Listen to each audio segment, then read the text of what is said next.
요즘 우리가 사는 세상에는 전쟁이 있고 또 기근이 있고 지진이 있습니다.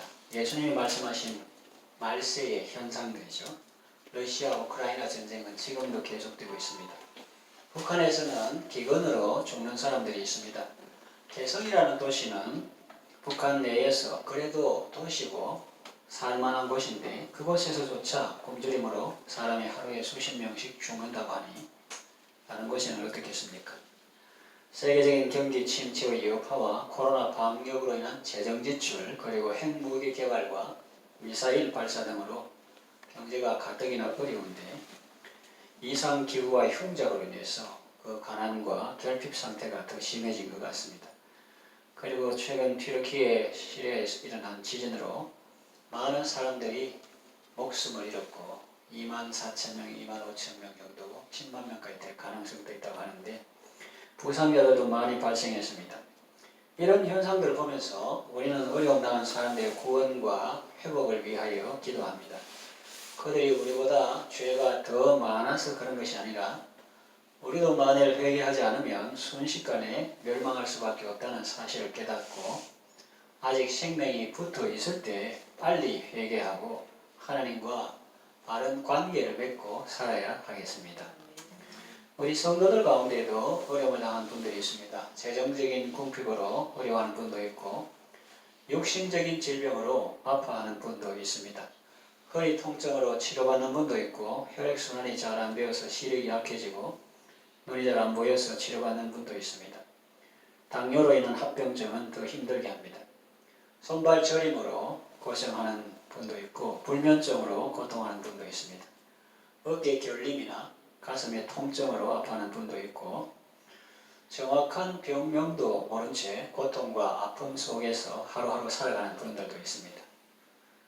왜 우울한 이야기를 하십니까? 그런 생각을 할 수 있습니다. 그런데 여러분, 진단이 정확해야 좋은 처방이 나오는 것 아니겠습니까? 내 상처는 골마 터지는데 좋은 말만 한다고 해서 좋아지는 것이 아니죠. 효과적인 치료의 첫 단계는 먼저 우리의 현재 상태를 정확히 아는 것 아니겠습니까? 예수님이 말씀하셨죠. 건강한 자에게는 의사가 쓸데없고 병든 자에게라야 쓸데있느니라 했습니다. 그런 의미에서 우리의 궁핍과 병듦과 아픔을 잠시 살펴본 것입니다. 이제부터는 우리의 참된 의사이시며 치료자이시며 구원자이신 예수님이 우리를 어떻게 구원하고 살리는지 살펴보면서 함께 은혜를 받겠습니다. 첫째로 재정적인 영역입니다. 하나님은 천지 만물의 창조자시며 우리의 공급자십니다. 지나온 모든 세월 동안 우리 각자를 도와주셨고 우리의 가정들을 도와주셨습니다. 지금도 가족 구성원들이 한마음으로 하나님께 기도하면 하나님께서 그 기도를 들으시고 그 가정의 필요를 공급해 주십니다. 하나님은 우리 교회를 도와주셨습니다. 총회, 국내 전도부를 통해 도와주시고 또 전국 여전도회 연합회를 통해서 도와주시고 전국에 있는 몇 교회들과 성도들을 통해서 도와주셨습니다. 그리고 창원 시찰에 속한 교회들도 기도와 후원금으로 함께 해 주었습니다. 그래서 도움받던 교회가 이제는 도움을 주는 교회로 세워지고 있습니다. 우리 교회의 선교 사역을 돕는 선교사님들 3가정을 후원하고 있습니다. 그리고 해마다 전반기에는 각종 헌신 예배를 통하여 드려진 헌금을 어려운 가정을 돕는 데나 귀한 사역을 하는 기관에 보냅니다. 우리가 어려울 때 하나님의 은혜를 받고 다른 사람들의 도움을 받는 것은 좋은 일입니다. 그러나 그와 함께 중요한 것은 궁핍하지 않도록 자기 손으로 부지런히 일하는 것입니다.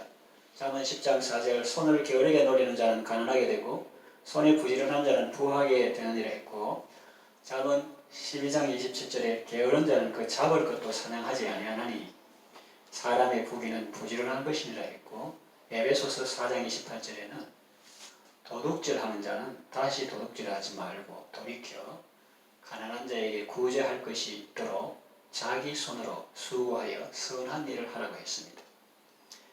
우리가 어려울 때 다른 사람을 통해서 도움을 받고 구제받는 것도 좋지만 어려움이 오기 전에 미리 예방하는 것은 더욱 중요합니다. 그러기 위해서 우선 검소한 삶을 살면서 부지런히 일을 해야 합니다. 수입보다 지출이 많으면 안 되죠. 매달 수입이 예를 들어서 200만 원인데 지출이 300만 원이라면 어떻게 되겠습니까? 머지않아 그는 파산하게 될 것입니다. 그렇지 않으면 평소에 불필요한 소비 지출을 줄이고 꼭 필요한 것에만 지출하는 습관을 가져야 하겠죠. 우리가 어려울 때 다른 사람이나 기관을 통해서 도움을 받는 것은 감사한 일입니다. 그보다 더 감사한 일은 내가 부지런하여 하나님의 복을 받고 건강하게 세워지는 것이며, 그보다 더 감사한 것은 거기서 더 나아가 다른 사람들을 도와주는 것입니다. 하나님은 우리가 불필요한 소비 지출은 줄이고 건강한 생활 습관을 통하여 빈궁한 삶이 부해지게 하시며 다른 사람을 돕는 삶을 살게 하십니다. 두 번째는 건강의 영역입니다. 병이 나는 것은 좋은 일입니다. 치료를 받아서 병이 나면 몸이 상쾌하죠. 이 말보다 더 시원합니다. 맨날 불면증으로 잠을 못 이루는데 잠을 잘 잤다. 얼마나 기분이 좋은지. 어깨 결림이나 통증이 있는데 그런 거 없이 사라졌다. 얼마나 기분이 좋은지. 1년에 감기를 절반 정도 목에 달고 살았는데 찬송도 마음대로 못 부르고 그랬는데 이 숨을 자유롭게 들숨 날숨 쉬고 찬양도 이렇게 높은 음까지 막 올라가고 얼마나 기분이 좋은지 그런 거죠. 병이 나으면 몸이 상쾌합니다. 예수님이 나의 모든 죄를 사하시고 나의 모든 병을 고쳐주십니다. 사람들은 보통 예수님을 믿어서 구원을 받았다고 하면 그 말을 이해합니다. 그런데 예수님을 믿음으로 병 고침 받았다는 말에 대해서는 꼭 그렇게 말할 수는 없다고 생각합니다. 구원에는 수긍하면서 병 고침에 대해서는 유보적이죠. 그러나 여러분 그렇지 않습니다. 믿음으로 구원받은 것처럼 믿음으로 병 고침을 받았습니다. 예수님의 채찍에 맞으면 우리가 나음을 입었습니다. 이 사실은 믿음으로 받아들일 때 질병은 떠나갑니다. 이거 아주 중요해요. 그래서 오늘날도 예수를 믿는 사람은 그 능력을 보게 됩니다. 예수님 우리의 구원자시여 치료자십니다. 예수님 우리의 기도를 통해서 그리고 의술을 통해서 초자연적인 능력으로 우리를 고쳐주십니다. 그러니까 치료에 대해서 말했는데 치료도 중요하지만 예방은 더욱 중요합니다. 그래서 여러분 평소에 바른 자세를 가져야 합니다. 꾸정한 자세를 가지면 우선은 좋고 편할지 몰라도 나중에는 손발이 저리고 통증이 생깁니다. 또 비대칭 자세에서 장시간 노동하면 어깨가 결리고 통증이 옵니다. 그러면 스트레칭을 해주거나 약물로 치료하거나 심하면 수술을 해야 합니다. 그리고 식습관과 생활습관을 좋게 가져야 합니다. 예부터 음식으로 못 고치는 병, 약으로도 못 고친다는 말이 있습니다. 그리고 밥이 보약이라는 말도 있습니다. 음식을 먹을 때 세 가지 법칙을 기억하면 좋습니다. 세 가지는 소식과 서식과 정식입니다. 소식은 적은 양을 100g 한 70% 먹는다 이런 뜻이고, 서식은 급행, 만행 이런 것처럼 급하게 먹는 게 아니고 천천히 먹는 이게 서식이고 꼭 씹어서 먹는 거고, 그 다음에 정식은 제때 시간에 먹는 거, 간식비가 아니고 간식 많이 안 먹는 게 좋고, 그래서 주고 속죄도 나오지만 배고픈 그것이 건강에 어떤 좋은 경험이 되는 것이 주고 속죄인데 시간이 있으면 집에 가서 읽어보시면 좋고, 이 지방이 분해돼 가지고 이제 에너지 되는 그런 과정을 조금만 배고프다고 무조건 먹으면 몸이 안 좋다 그런 것이 나오죠. 그래서 이 건강한 식습관이 위를 튼튼하게 하고 또 위는 음식물을 분해해서 몸의 각 기관들이 잘 흡수되게 합니다. 그러면 다른 기관들도 건강하게 됩니다. 여러분 건강검진 국가에서 정기적으로 하는 것도 있고 개인적으로 받을 수도 있는데, 건강검진 결과는 참고사항입니다. 결과가 좋게 나왔다고 안심하고 오늘 좋게 나왔더라 하면서 그때부터 조심하지 않으면 자기도 모르는 사이에 몸 상태가 나빠집니다. 또 결과가 안 좋게 나왔다고 기가 죽거나 낙심할 필요도 없습니다. 그 검진 결과가 그 종이 쪼가리가 내 몸을 좋게 만들어주는 것도 아니고 내 마음을 나쁘게 만들어주는 것이 아닙니다. 그것은 내 몸의 상태를 측정한 것뿐이고 그것도 가끔은 정확하지 않을 수 있으니 그저 참조사항이에요. 그 검진이 나를 건강하게 한 것이 아니라 검진 전에도 나는 이미 건강했었고 그 검진이 나를 병들게 한 것이 아니라 검진하기 전에도 내 몸에 병이 있었고 다만 검진 결과는 그 사실을 내게 알려준 것 뿐입니다. 그러니까 그 종이 조각이 스스로 속아가지고 일일비하고 그렇게 하면 안 된다는 거예요. 다시 말하면 학생이 공부하는 것은 시험을 치기 위해서가 아니고 실력을 향상시키기 위해서입니다. 또 사람이 사는 것은 건강 검진 받기 위해서 사는 것이 아니고 잘 살고 건강하게 살기 위해서 정기적으로 검진을 받는 것입니다. 그러니 검진 결과에 일희일비하지 말고 평소에 식습관과 생활 습관을 좋게 가지는 것이 더 중요합니다.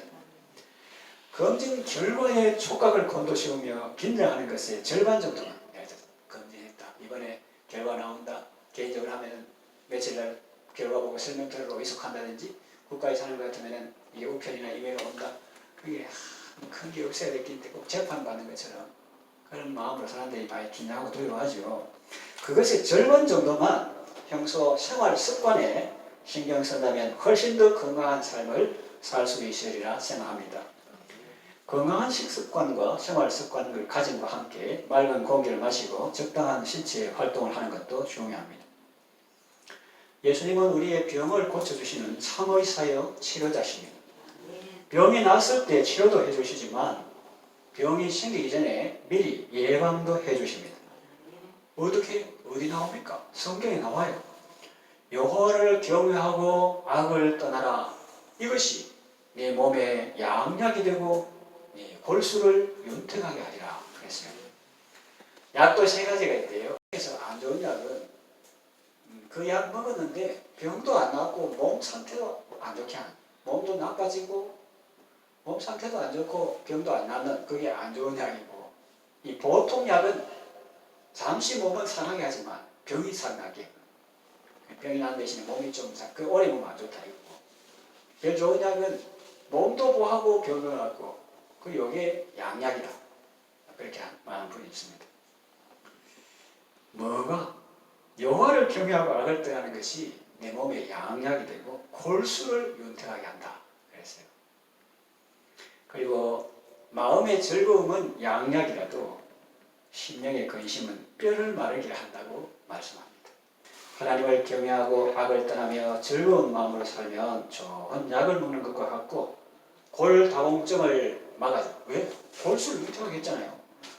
골다공증을 막아주고 골수를 윤택하게 해주고 건강한 피가 만들어지며 혈액순환도 잘 된다는 의미입니다.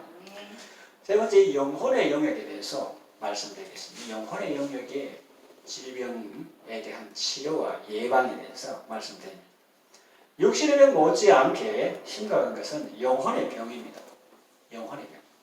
예컨대 국내 굴지의 기업, 여러분이 잘 아는 그런 국내 굴지의 기업의 대표가 그냥 사장 정도가 아니고 그 위에 회장이나 대표 이런 사람이 육신은 좋은 음식도 먹고 매일 좋은 음식을 먹고 약도 인맥이 있으니까 좋은 의사를 통해서 좋은 약을 먹고 좋은 치료도 받아서 건강한데 그 영혼이 병들었다고 가정해 봅시다.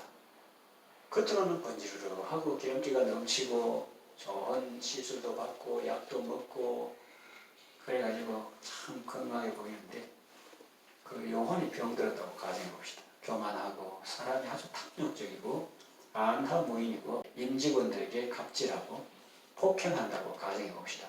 무릎 꿇려가지고 네가 그래야 되겠나 이러면서 뺨을 때리고, 옛날에 그 동영상에 나온 그런 사람들이 있었죠. 그 피해가 얼마나 크겠습니까? 자신과 가족과 주변 사람들이 큰 상처를 입겠죠. 그러다가 마침내 그의 육신도 파멸하고 영혼도 멸망할 것입니다.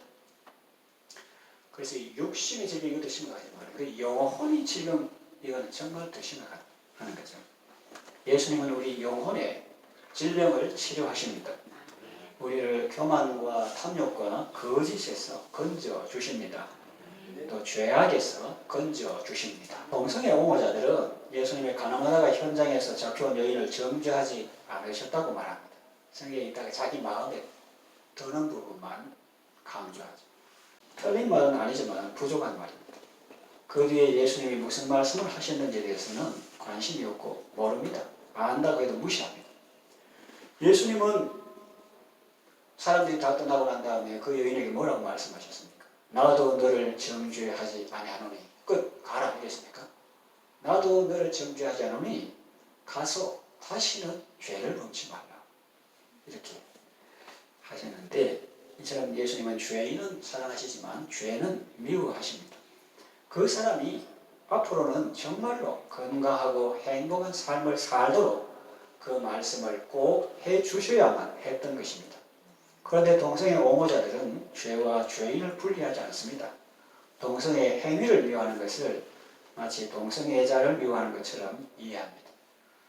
우리도 사람은 동성애나 감옥이 어떤 죄인이든지 또 뭐 그런 정치인 그보다도 우리 주변에 자녀들이나 조카들이나 관계된 사람 중에 그런 하나님 사랑이나 사람 사랑이 결핍해서 그런 데 빠진 사람인데 그 미워하지 않고 긍휼히 여기고 기도하고 참 사랑에 가도 우리가 사람은 안 미워하죠. 기도하고 그러는데 그 행위 자체는 미워하는데 저기 빠진 사람들은 그 행위를 미워하면 바로 사람을 미워하는 것을 가지고 막 대들고 그렇게 하는 경우가 있습니다. 탈동성애자인 이오나 씨의 고백을 들어보면 동성애가 얼마나 인간의 삶을 비참하게 파괴하는지를 알 수 있습니다. 예수님 우리의 교만, 탐욕, 거짓 같은 영혼의 질병들을 치유해 주십니다. 말씀으로 치유해 주시고 성령으로 치유해 주십니다. 그리고 새로운 삶을 살게 하십니다. 영혼의 병에서 치유받는 것도 중요하지만 아예 그런 병에 걸리지 않고 건강한 삶을 사는 것은 더욱 중요합니다. 어떻게 하면 우리 영혼이 교만하지 않고 늘 겸손하여서 하나님의 은혜를 지속적으로 받으며 살 수 있을까요? 생애복 나오는데 짧게 단도직입적으로 말하면 저는 무익한 종입니다. 그런 무익한 종의 마음으로 살면 됩니다. 어떻게 하면 우리 영혼이 탐욕에서 벗어날 수 있을까요? 여호와를 기뻐하며 하나님으로 만족하는 삶을 살게 됩니다. 또 어떻게 하면 우리 영혼이 허탄과 거짓에서 벗어날 수 있을까요? 먼저 지혜자 아굴처럼 하나님께 기도해야 되겠죠. 아굴은 평생에 하나님께서 허탄과 거짓을 내게서 멀리 해달라고 하나님께 기도했고, 그렇게 아굴처럼 하나님께 기도하고 허탄과 거짓이 아닌 참과 실속의 삶을 살아야 하는데 그것은 우리 삶의 의미가 되신 예수님과 동행할 때 가능합니다. 주의 앞에는 충만한 기쁨이 있고 주의 우편에는 영원한 즐거움이 있습니다. 주를 믿고 나가면 나의 길을 잃지 않고 영원한 생명의 삶을 살 수 있습니다. 예수님 우리 영혼의 질병을 고쳐주시고 또 미리 예방하셔서 건강하고 복된 삶을 살게 하십니다. 말씀을 정리를 마칩니다. 예수님은 우리를 치료해 주십니다. 예수님의 채찍에 맞음으로 우리가 나음을 입었습니다. 이 사실을 믿을 때 우리는 치유하시는 하나님의 능력을 체험하게 됩니다. 예수님은 우리의 병을 치료해 주실 뿐만 아니라 그 병에 걸리지 않도록 예방해 주시기도 합니다. 보라 네가 나았으니 이 병에 걸리지 않도록 가서 다시는 죄를 범치 말라고 하십니다. 주님이 고쳐주시고 예방해 주시는 은혜는 우리 육신의 영역에서 뿐만 아니라 앞서 살펴본 바와 같이 영혼의 영역과 재정적인 영역에서도 마찬가지로 적용됩니다. 주님이 사랑하시는 성도 여러분, 여러분의 영혼이 잘 됨같이 범사가 잘 되고 육신도 건강한 삶을 살아가시기를 바랍니다. 많이 아프거나 치유기도를 받기 원하는 분이 있습니까? 요 앞에 나오세요. 내가 나사렛 예수 그리스도의 이름으로 명하노니 권사님에게서 모든 악하고 더러운 질병은 떠나갈지어다. 아멘. 통증이 사라질지어다. 아멘. 머리끝부터 발끝까지 온전케 될지어다. 아멘. 시력이 회복될지어다. 아멘. 예수님 이름으로 기도합니다. 아멘. 내가 나사렛 예수 그리스도의 이름으로 명하노니 김혜숙 성도에게서 우울증은 떠나갈지어다. 아멘. 주의 기쁨과 감격으로 충만케 하소서. 아멘. 예수님 이름으로 기도합니다. 아멘. 내가 나사렛 예수 그리스도의 이름으로 명하노니 박정남 성도에게서 그를 괴롭게 하는 모든 악하고 더러운 질병은 떠나갈지어다. 아멘. 목이 시원하게 되어서 마음껏 찬양하고 기도할 수 있도록 은혜를 베풀어 주소서. 아멘. 예수님 이름으로 기도합니다. 아멘. 내가 나사렛 예수 그리스도 이름으로 명하노니 지지은 집사님을 괴롭히는 악하고 더러운 질병은 떠나갈지어다. 아멘. 발끝의 통증은 사라질지어다. 아멘. 주님의 생기로 머리끝부터 발끝까지 온전케 될지어다. 아멘. 하나님, 여기 나오는 모든 성도들 질병을 주님이 치유하여 주시고 아멘. 영과 혼과 몸이 강건하게 하시고 아멘. 그래야 건강한 몸과 마음으로 주께서 주신 사명을 잘 받들게 하소서. 아멘. 예수님 이름으로 기도합니다. 아멘.